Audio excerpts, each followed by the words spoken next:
Всем доброй ночи. Я извиняюсь, что черный фон. Просто уставшая и не могу сейчас, нет времени красиво все обставить и снять как бы при таком необычном фоне, как я обычно делаю. Дорогие друзья, поскольку меня уже закидали этими просьбами предсказать новом президенте Украины, поскольку все в ожидании, все хотят стабильности, все устали, и уже сколько лет Украину грабят и никак не ограбят. Ну, практически лет уже 30 с лишним. Грабеж и ослабление Украины идет. И поэтому все с надеждой смотрят на молодого нового президента. Вообще новым президентом будет очень тяжело. Всем президентам всех стран и всех вот новых практически революционеров, которые пришли к власти, по той простой причине, что народы озлоблены после стольких лет грабежа, после стольких лет унижений. Понимаете, как, когда есть страх, когда есть скованность и мало свободы, то, естественно, люди вот эту злобу как бы внутри держат и ждут вот подходящего момента, чтобы это все излить. Но когда приходит к власти человек молодой, новый, от которого ждут очень больших перемен, и вот это столько лет собранной боли сразу выплескивается. То есть много лет тирании, да, уступает место такой свободы, резкой свободы, непривычной свободы. И люди, которые жили под тиранией, под страхом арестов и прочее, сразу получая свободу, это как между Сциллой и Харибдой, знаете, который из чудовищ поглотит человека. Выбирай. Чрезмерная свобода так же плохо, как и чрезмерный, чрезмерный деспотизм. Поэтому, когда приходят молодые президенты, и люди хотят, вот накоплено за 20-30 лет этой всей боли, проблем решить одним махом, и вдруг вот им кажется, что за 2-3 недели ничего не решилось, ничего не поменялось, у них начинается агрессия, у них начинается выплескивание эмоций. То есть получается, что люди, которые привели к власти нового лидера, они же начинают против него и выступать, и говорить, мол, мы не так ожидали. Те, которые жрали при старой власти, надеются, что их не затронут, учитывая их заслуги, непонятно какие. И поэтому, как только касаются их и призывают к ответу, мол, иди сюда, у тебя там губернатор, брат, у тебя этот брат, ты налоги не платил, ты и за это не платил, ты за то не платил, ты пользовался государственными средствами за какие-то для своих нужд, да? Так иди вот, неси нам отчет или доплати, или будешь отвечать по всей строгости закона. Они вот, знаете, вон ты какой, оказывается. А ты-то говорил, мол, будет мир, дружба, все будет хорошо, будем вместе работать во благо страны. А ты вон какой, не даешь нам кушать. Еще и требуешь за все, что мы покушали, отдать деньги. Понимаете? А поскольку это богатые люди, поскольку это олигархи, поскольку это люди, которые могут позволить себе швырять миллиарды налево-направо, не свои, конечно, не кровные, и купить кого угодно, то, естественно, они могут вполне покупать людей, скажем так, из этих окраин привезти, да вот автобусами привезти, дать им денег, ночлег, чтобы они каждый божий день выходили, кричали, орали, что-то там требовали, сами не знают, чего им надо, но они знают, что за это деньги, то есть провокации. Провокации, постоянные провокации к молодым президентам, чтобы те не справились с властью. Кроме того, назревает недовольство, чрезмерное жесткий кулак уступает место слабой власти. А власть слабая изначально. Она слабая, потому что она не может сразу же концентрировать, она не может сразу решить все ваши проблемы. Начинается недовольство. Люди в большинстве своем серая масса, не умеющая мыслить. Масштабно мыслить они не хотят, они считают так. Вот мы привели тебя к власти, мы помогли, мы проголосовали, мы вышли, митинговали, все, давай делай, как нам надо. И когда он говорит, я буду делать, как я считаю нужным, а вон чё, ну, ты такой же, как они, понятно с тобой, все ясно, а мы-то думали. То есть начинается разочарование, провокации и прочее, прочее. И вот с этим столкнется любой молодой лидер, который будет приходить на место наших СНГовских аксакалов, которые когтями, руками и зубами держатся за свои кресла. Некоторых из них уже пора бы думать о Верхнем Иерусалиме, а они, вот видишь, что, отвлекают народ как могут. В общем, дальше. Теперь, значит, некоторые люди поняли мои предсказания, а мои предсказания всегда сбываются, и это уже не первый год я говорю. Можете открыть, посмотреть предсказания на 2017 год, «Ведьмина изба», на 2018, 2019 и так далее. Ну, еще и так далее, имею в виду по убывающей вниз те годы, которые уже прошли. И просмотрите, насколько оно сбылось. О Крымском мосту, которое никто даже знать не знал, что откроется, об этом было сказано. О президенте Грузии, который будет женщина, да? О конфликте, о шумном годе, много чего. В общем, откройте, посмотрите. Так вот, когда у меня спросили, когда будет стабильность на Украине, я сказала, в течение 2 лет. Вот. Далее. Дорогие друзья, знаете, такое выражение, сейчас не помню, кто сказал, художник должен быть неграмотен. То есть он должен мало знать и больше полагаться на свою интуицию, тогда у него шедевры получаются. Так вот, я не слежу за политическими сводками, я не знаю их фамилии, я не знаю, кто кого сменяет, кто приходит, кто уходит. И когда меня спросили, мол, а кто вот на Украине будет следующий лидер, я обрисовала этого человека. Я сказала, он в прошлом то ли артист, то ли комик, но вот у него артистическое прошлое. Я сказала, у него есть белорусские корни в том числе, да. Он невысокого роста. Он разговаривает, жестикулируя. Эмоциональный человек, молодой. Значит, в личной жизни не очень удачный, скажем так. И многое иное. В общем, обрисовала, можете открыть, посмотреть. И мне сказали, Зеленский, я говорю, я не знаю, Зеленский, не Зеленский, я не знаю их фамилии. Я вам описала этого человека. Если это под него совпадает, значит он. Если нет, значит не он. Вот что было мной сказано. Потому что я не слежу за этими политиками. Вообще, ведьмам политика неинтересна. Хоть я разбираюсь и в истории, в политике, и в политологии, но мне просто это неинтересно, дорогие друзья. Я не слежу. Ведьмы никогда не вмешивались в политические процессы. Они никогда не ходили на митинги и голодовки. Знаете почему? Потому что они знают, что есть вещи, которые народы просто должны пройти, чтобы помудреть, чтобы поумнеть. И в конце концов есть мировая программа, которая должна случиться, и мы ничего с этим не поделаем. Матрица, знаете, она должна быть, она должна случиться.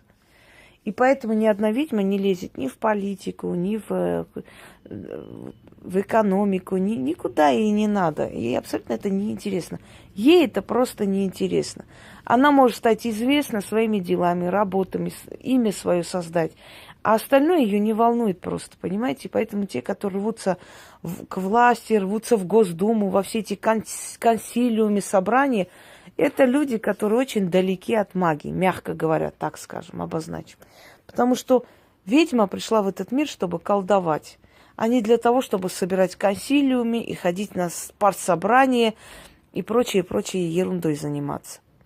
Ей это просто неинтересно, поскольку она совсем по-другому мыслит. Для нее это слишком примитивные явления, чтобы она тратила на это свое время, понимаете?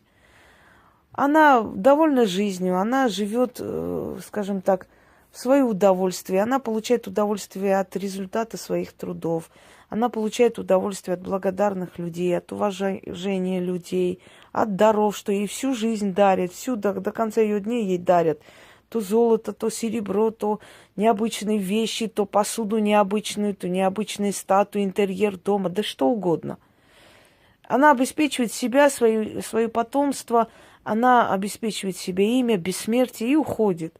То есть для ведьмы это просто неинтересно. Поэтому, поскольку я не интересуюсь политикой, мне это нафиг не интересно выйти на митинги, там орать, чтобы вместо Васильевича Петрович пришел, точно так же дальше меня грабил. Один хрен. Собака придет или волк, все равно будет одинаково. Есть момент, который народ должен пройти. То есть пока это время не пришло, у этого народа будут подобные правители. Хочешь – выходи, хочешь – не выходи. Для того, чтобы поменять мир, я всегда говорила, меняйтесь сами. Сами, вот в своей семье сделайте все, что вы можете. На своей даче сделайте все, что вы можете. Посадите деревья, любите своих детей, работайте, чтобы им обеспечить жизнь. Есть у них талант, развивайте. Пусть они будут экономисты, пусть они будут там ученые, пусть они будут писатели, певцы. Для своей семьи сделайте, если каждый человек сделает для своей семьи. А значит, эти семьи, из них состоит вся страна, да, нация. Если будет побольше счастливых, благополучных, хороших семей, будет счастливая нация, будет счастливая страна. И все поменяется, дорогие друзья. Никто, знаете, как там профессор Преображенский сказал, разруха в головах. Никто разруху не разводит. Когда ты на улице эти пачки сигарет кидаешь прям на тротуар и пошел, и жалуешься, вот, что творится, везде грязь. Так ты первый это делаешь. Ты подними, кинь в мусорку, тот поднимет, кинет. Не будет грязи. Понимаете? Как там, когда перестанут петь хором и займутся своим прямым делом, да, чистки сараев, вот все станет на свои места. Потом в чиновники поднимаются, как правило, люди низкосортные, люди подлые. Вспомните Фурцеву, как она уничтожала. Да не только она, просто я ее терпеть не могу, поэтому привожу ее пример. Низкосортные люди, люди, которые случайно оказались у власти и мстят за свой комплекс неполноценности, видя более ярких, талантливых людей. Они просто принижают, понимаете, они получают власть и думают, мол, ну и что ты талантлив или умнее меня, зато у меня есть власть, например, перекрыть тебе кислород, чтобы тебя больше не снимали, чтобы там твои труды не опубликовали. Я это могу и сделаю. Но сейчас, благо, нет такого контроля. Кто что хочет, издает. И его есть определенные, правда, ограничения. Например, там, скажем, пропаганда наркотиков, терроризм, еще чего-нибудь. На такие темы книги ты издавать не можешь, если очень хочешь издать. Например, как пользоваться коноплей, ты не издашь. А вот свои ритуалы, свои работы, свою жизнь и так далее – ты издавай, что хочешь. Если есть кто покупает, пожалуйста, издавай. Раньше же такого не было. Раньше государство должно было позволять, понимаете. И сколько нервов тратили люди. Помните «Любовь и голуби»? Вот этот фильм 1,5 года лежал на полке. Потому что Фурцевой, видите ли, не понравилось, что там Василий, значит, в этих без штанов вышел в фильме. Ну так... В этом был весь соль фильма, весь интерес к фильму. Вот эти детали, мелочи режиссера, да, они, собственно, и составляли весь фильм. Хотели убрать персонаж дяди Митя. Представляете, какой бы серый стал фильм без него? Это ж вообще смотреть там уже было бы нечего. Вот такие вещи делали, то есть, нервотрепку создавали для человека, и человек просто погибал, если был слаб характером. А так ломали судьбы, вот что я скажу. Поэтому, дорогие друзья, к сожалению, еще за историю человечества не пришло ни одно правительство, которое всех во всем устроит. И поэтому, если мы будем зацикливаться на этом, вы знаете, что самое смешное? На меня писали жалобы, что я там какая я, сепаратистка, в общем, выступающая против властей. А здесь меня обвиняли, что я работаю на ФСБ и все время хвалю власти, что мной должны вообще заняться там какие-то структуры. Очень смешно. А на самом деле я ни за красных, ни за белых, ни за желтых. Мне абсолютно параллельны. И эта власть, и та власть, которая придет, и которая была, потому что я знаю, что счастье человека не власть и не чиновники. Счастье человека – это его семья, его жизнь, его работа, его окружение, его дело, которое после него будет говорить. Никто из нас не помнит, кто был правителем во времена Омара Хайяма, правда? Но вот Омара Хайяма помнят все. Вот о чем речь, понимаете, дорогие друзья? Потому что у нас, я не говорю, что все они хорошие, пушистые, и вы не должны там ни слова говорить. Нет.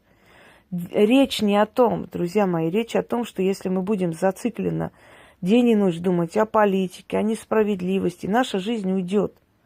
Мы должны отключиться от этого всего, просто жить для себя, просто создать. Да, тяжело, я согласна. Когда человек ответственный, ему 100 раз тяжелее, чем...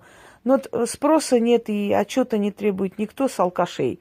А нормальный человек, он здесь отчитывается, там отчитывается за все. За квартиру купил, налог плати, дом купил, налог плати, машину купил, налог плати, значит, там плати, тут плати, это плати, там отдавай, тут принеси, там отчитывайся, тут доставай, туда перенеси, туда возьми, там исправь. А если ты какой-нибудь алкаш, да, Господи, пей себе на здоровье, кому ты интересен, никто у тебя ни отчета не требует, ни черта. Понимаете, что обидно, что должны поощрять людей среднего, да, слоя, которые, собственно говоря, на котором страна и держится, не все богачи. Вот. А у нас практически среднего, можно сказать, и нету. Есть вот нищенствующее население, и есть резко вот вверх идущее. Есть средний слой населения, его очень мало, а его должно быть очень много. Он должен быть основным населением любой страны, если это экономически развитая страна. В основном средний слой там очень развит. То есть человек, у которого есть квартира, дом, например, дача, машина и так далее. Может показаться, что у всех, ну, практически у всех. Но, к сожалению, дорогие друзья, это есть, наверное, у 30% населения. Все остальные пользуются родительской дачей, родительской машиной, родительской квартирой. То есть родители создали, отдали детям. Это не ими созданное. Поэтому они не могут называться средним населением. Средние – это родители. А они, смотря как поддержат это все отданное им, понимаете? Так вот, насчет Зелинского отвлеклись. Я говорила о нем, и я его обрисовала. Просто слушайте внимательно, потому что если бы я сказала, да, Зелинский, я его знаю точно, я смотрела, все бы, наверное, теперь уже подумали, что, ну, понятно, она просто сделала выводы, кто популярнее, на него и указала.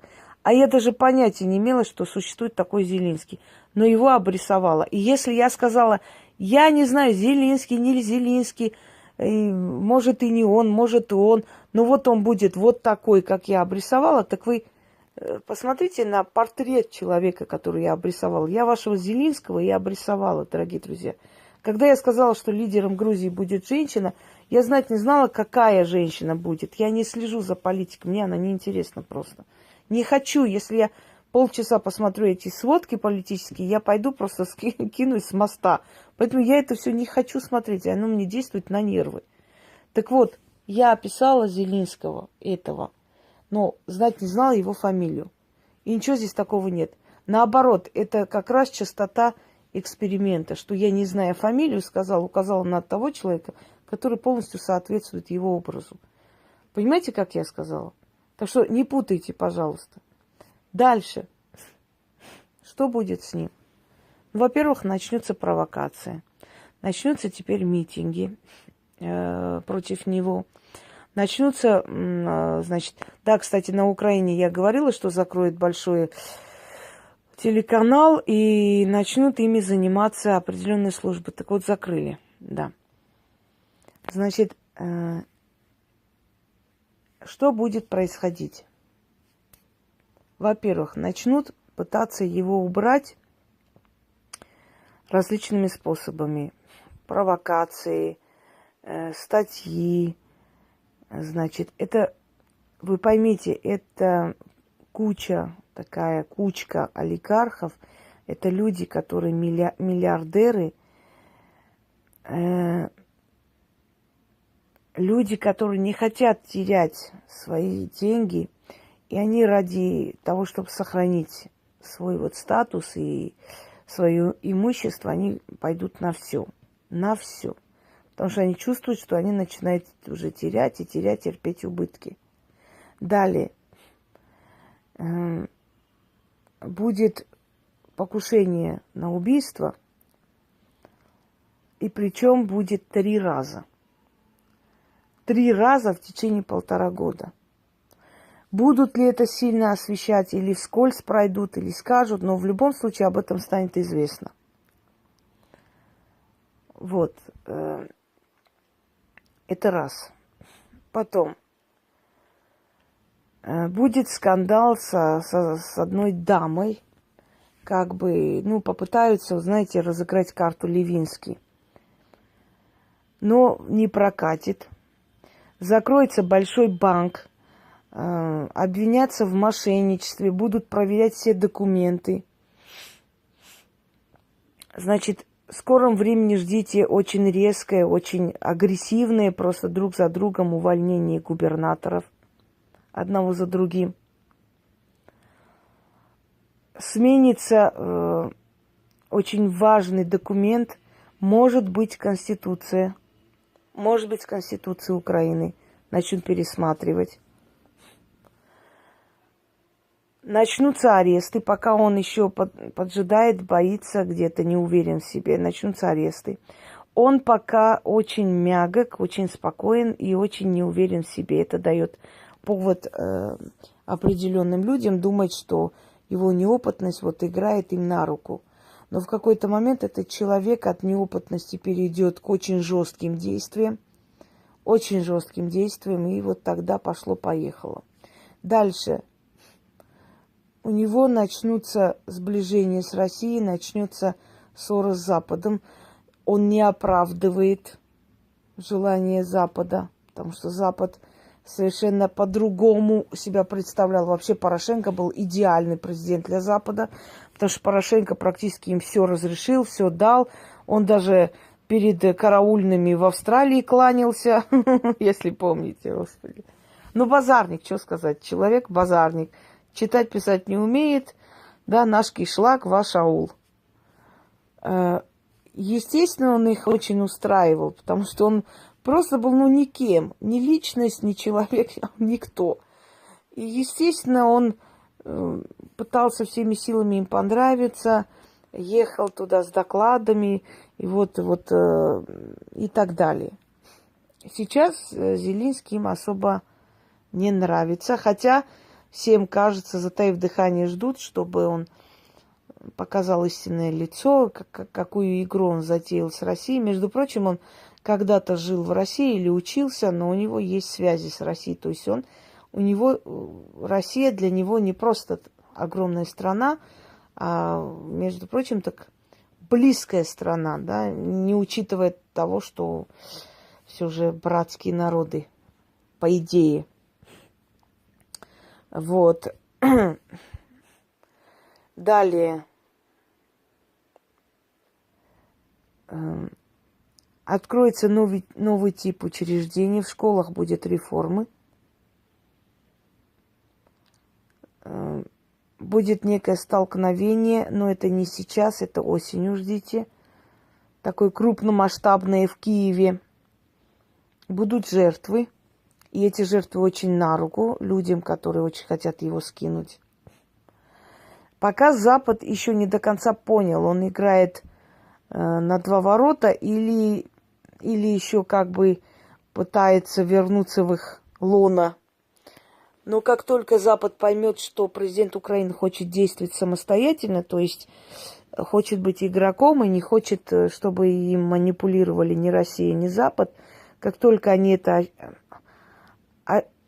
почувствуют и, значит, как только они очухаются, начнутся очень сильные провокации. Начнется, ну, как обычно, да, там караул, демократия под ударом, срочно танки. Вот они демократию так привели в Ирак, в Сирию, везде ведут они эту великую демократию, после чего грабят эти страны, оставляя горы трупов.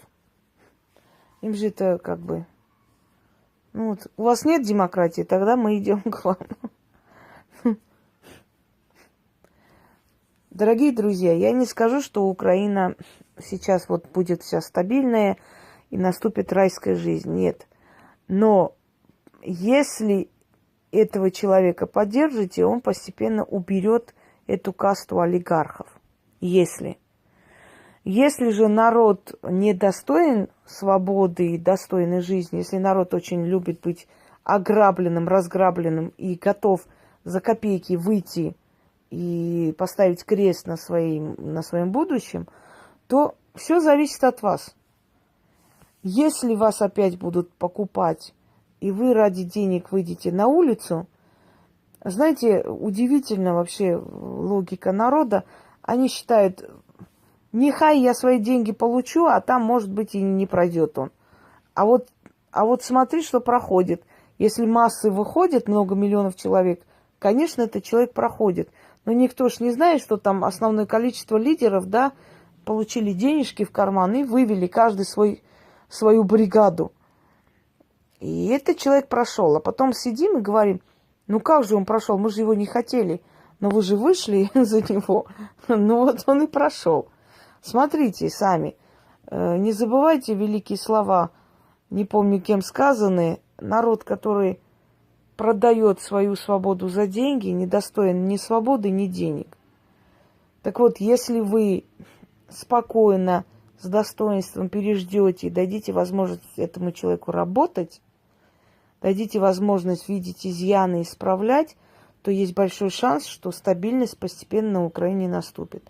Если же вы будете постоянно покупаться, продаваться за гроши, и выходите, мешать ему, и создавать провокации, создавать митинги бедных, несчастных, обиженных, то сами поставите крест, опять вычеркните это все, и очередной Порошенко по вам плачет, собственно говоря. Но то, что этого человека захотят убить 3 раза, это однозначно. Это произойдет. Но убийства не вижу. То есть попытки будут. Это и реальные попытки. Это 100% реальные попытки. И будет сговор олигархов, и будут бойкотировать там все и так далее. Самая главная его задача сейчас вести себя как сильный правитель. Если он даст слабину, я видел, как с ним разговаривает некто, кого он уволил прямо в зале. Я сказал, если так дальше продолжится, конечно, его и нахер могут послать спокойно за глаза. Но это так нельзя. Позволять, чтобы с собой так разговаривали в зале, так на тебя орали. Извините, конечно, но это уже слабость. Начало слабости. А люди как хищники. Заходишь в клетку с хищником, да, если ты там споткнешься, упадешь, он тебя уничтожит, он тут же нападет, разорвет тебя за милую душу. Вот то же самое с людьми. Если они почуяли слабость в тебе, страх какой-нибудь, все, пиши пропало. Если он позволил одному губернатору так на него орать, то и второй поорет. Знаете, как бы мы ни говорили, не ругали Путина, но, извините меня, конечно, но чтобы при нем, чтобы на него так кто-нибудь орал, когда ему отчет дают министры, у них руки дрожат, у них видно жуткий вид лица, у них прямо трясет всего. Я еще не видела, чтобы при нем кто-нибудь там на его замечание, например, в ответ заорал на него. Понимаете? Поэтому, господа молодые лидеры, будьте жестче. И не забывайте, что народ любит и кнут, и пряник. Не надо все время пряники предлагать, потому что распоясаться. Потому что тирания, которая до вас бывает, да, обычно, она не зря держит их в ежовых рукавицах. Она прекрасно знает характер народа. Кто самые любимые цари? Иван Грозный, Петр Великий, да? Самые жестокие цари, которые никого не щадили, тысячами просто укладывали за свою мечту. Не забывайте вы об этом, дорогие друзья. Удачи вам, всех благ. Вот, собственно, я вам ответила на этот вопрос. Надеюсь, больше не будет писать и писать мне на WhatsApp на эту тему, потому что я еще раз говорю, мне это все неинтересно. Я один раз предсказываю перед началом года, и весь год можете смотреть и видеть. Одно сбылось, второе, третье. Вот так, вот таким образом. Ну, чтобы каждый раз я вышла и что... Ну, мне эта тема просто неинтересна. Вот и все. Ради вас только, если снимаю иногда. И вот сняла. Всем удачи.